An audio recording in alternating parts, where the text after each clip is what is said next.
ঐতিহাসিক মুর্শিদাবাদের মানুষ আমাদের সঙ্গে বাংলার মুসলমানরা আছে, থাকবে।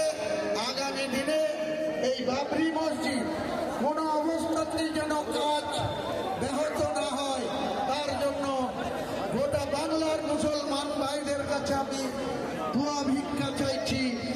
আপনারা আমার পাশে থেকেন, আমার সঙ্গে থেকেন, আল্লাহর সঙ্গে থেকেন, আল্লাহর ইবাদত করার জন্য।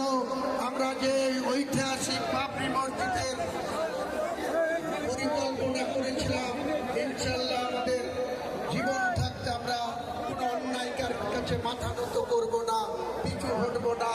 কোনো মতে ইনশাল্লাহ বাবরি মসজিদ করবোই করবোই করবো ইনশাল্লাহ। আমার সালাম জানিয়ে আমার বক্তব্য শেষ করছি। আসসালামু আলাইকুম ওয়া রাহমাতুল্লাহি ওয়া বারাকাতুহু।